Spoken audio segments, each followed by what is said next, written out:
Bismillahirrahmanirrahim. Elhamdülillahi Rabbil alemin. Ve salatu ve selamu ala eşrafil enbiyai ve seyyidil murselin.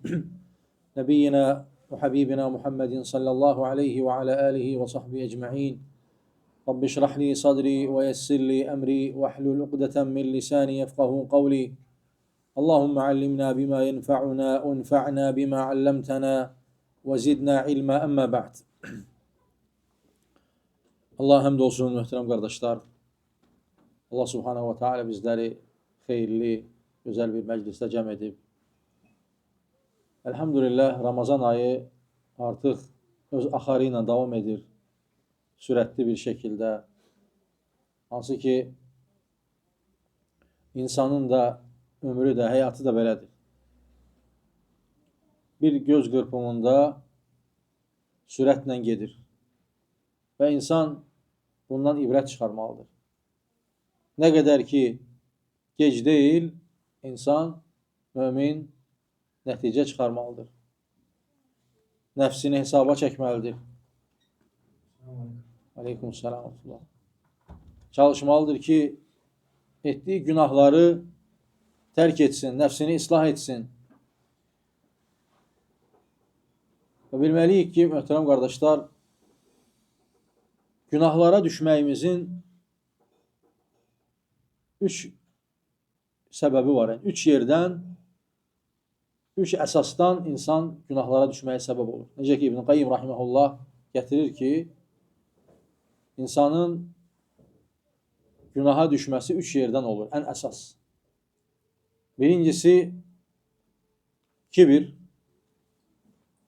Necə ki, iblisi Allah subhanahu wa ta'ala'nın dərgahından qovulmasına səbəb oldu. Necə ki, Quran-ı Kərimdə Allah subhanahu wa ta'ala buyurur ki, وَإِذْ قُلْنَا لِلْمَلَائِكَةِ اسْجُدُوا لِآدَمَ فَسَجَدُوا إِلَّا إِبْلِيسَ أَبَى. Biz mələklərə əmr etdik ki, Adəmə səcdə et. Hamısı səcdə etdi. İllə iblisə əbə. Yalnız iblisdən başqa. İblis isə təkəbbürlük etdi. Nə dedi? Dedi ki, xələqtəni min nərin və xələqtəhu min tin. Məni oddan yaratmısan, onu isə torpaqdan. Yəni, özünü üstün gördü. Və düşünün ki, möhtərəm qardaşlar, bir günahın səbəbindən, bir kibirdən bütün həyatını məhv etdi. Qiyamətə qədər qovuldu. Və Allah subhanahu wa ta'ala onu uzaqlaşdırdı. Və İbn Qayyim rahimehullah gətirir ki, günahların, xətaların əsli əsası 3 yerdən qaynaqlanır.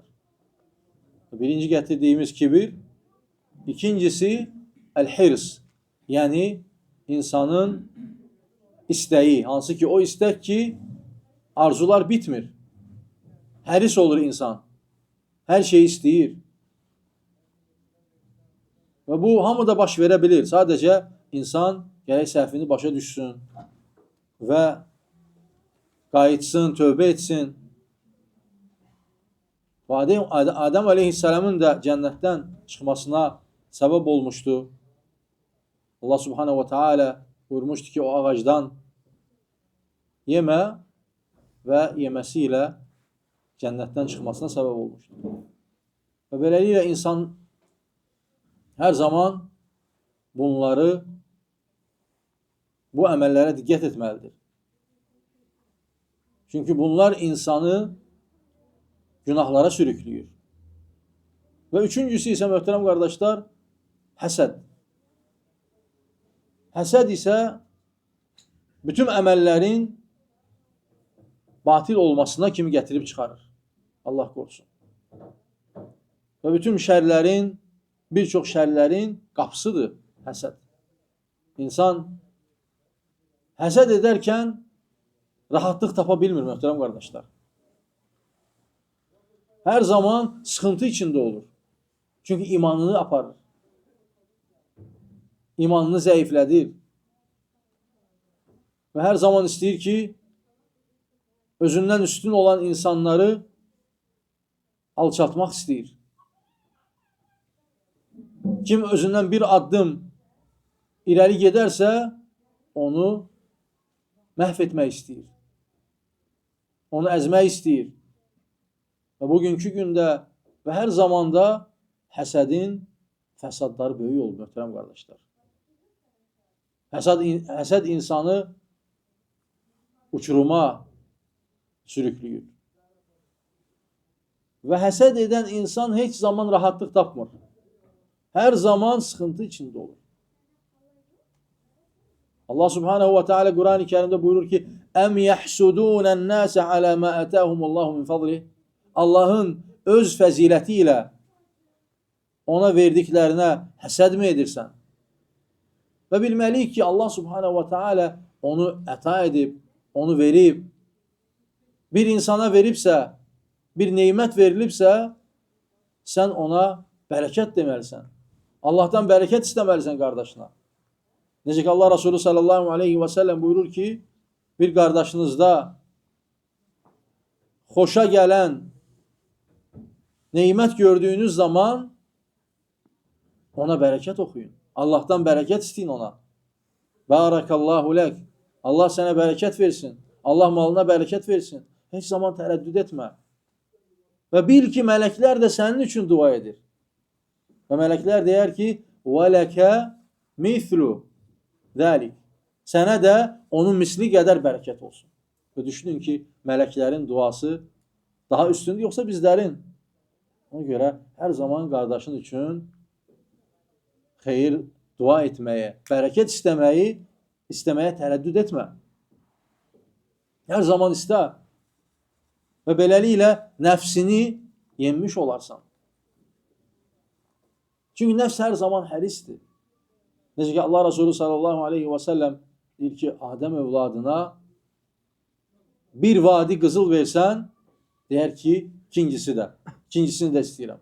Halbuki vadi Mədinədə böyük bir dərədir. Onu dolu şəkildə qızıl versən, yenə ikincisini istəyər.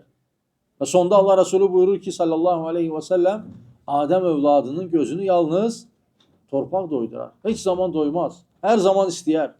Hani möminə xas olmayan bir haldır bu. Mömin hər zaman nəfsini sıxır. Və bilməlidir ki, bir neymət bir insana verilibsə, deməli Allah tərəfindən ona verilib. Və bir gün gələcək sənə də veriləcək. Əgər verilməyibsə də, deməli burada xeyir var. Burada xeyir var sənin üçün. Böyük xeyirlər var. Allah Subhanahu ve Teala bəlkə səni böyük bir təhlükədən qoruyub. Böyük bir sıxıntıdan qoruyub. Və fikirləşmə ki, hansısa bir qardaşına, hansısa bir insana neymətlər verilibsə və sənə verilməyibsə, Allah Subhanahu ve Teala səni unudub. Elə düşünmə.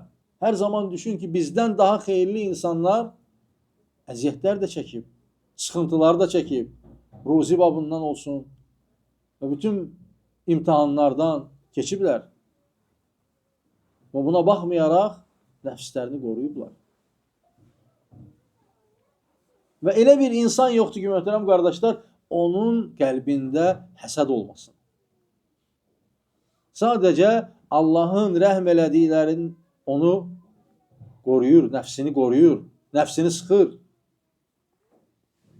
və nəfsinə qalib gəlməyə çalışır. Çünki nəfs hər zaman pislikləri əmr edir. Necə ki, Rəbbimiz Quran-ı Kərimdə buyurur ki, İnnən nəfsə lə əmmaratun bisu. Həqiqətən nəfs pislikləri əmr edir. Pis işləri sənə tövsiyə edir, sənə yönləndirir, təşviq edir sənə. Ona görə nəfsimizi islah etməliyik. Və elhamdülillah, Ramazan ayını yaşayırıq. Artıq ortasına yaxınlaşırıq. Birinci 10 günlük getdi. Artıq ikinci 10 gündəyik. Və subhanallah, sürətlə gedir. Və bugünə kimi nəfsimizi islah edə bilməmişiksə, çalışaq bugündən sonra nəfsimizi islah edək. Onun üzərində çalışaq. Çətindir, bəli. Nəfsi islah etmək çətindir. Necə ki, sələflər buyurardılar ki, aslanı tərbiyə eləməkdən daha çətindir nəfsi tərbiyə etmək. Hani yenə də çalışmalıyıq. Çalışmalıyıq. Bilməliyik ki, böyük əcri var. savabı var. Və nəfs hər zaman onunla cihad etməliyik. Və bilməliyik ki, bizim düşmənimiz var 2 dənə. Onlardan birincisi şeytandır, bir də ki, nəfsimiz. Bunların üzərində çalışmalıyıq. Və Ramazan ayı da, möhtərəm qardaşlar, nəfsimizi islah etmək üçün ən böyük mədrəsədir. O günahlardan çəkinməyimiz üçün, nəfsimizi islah etməyimiz üçün ən böyük mədrəsədir. Əgər bu mədrəsədən əliboş çıxarıqsa, Allah qorusun. Vay o insanın halına ki, bağışlanmadan çıxar bu aydan. Necə ki, məşhur hədisdə Allah Resulü sallallahu aleyhi və səlləm Cəbrail aleyhisselamın o kəslər ki, Ramazana girərlər və bağışlanmadan çıxarlar, cəhənnəmə girsinlər deyə dua etdiyində deyir ki, amin de, deyir ki, dedim amin. Və düşünün ki, bağışlanmadan çıxan insanın aqibəti acıdır. Ona görə insan, mömin hər zaman düşünməlidir ki, Ramazan sürətlə gedir və mən nəfsimi islah edə bildim, yoxsa yox. Əgər edə bilməmişəmsə, gec deyil. Hər gün fürsətdir, çalışmalıyıq, Allahdan kömək istəməliyik. Allah hər birimizi müvəffəq etsin xeyirlərə. Allah subhanahu wa ta'ala hər birimizi bu gözəl aydan bağışlanaraq çıxmağı nəsib etsin. Sallallahu aleyhi və səlləm alə nəbiyyina və həbibina Muhammed.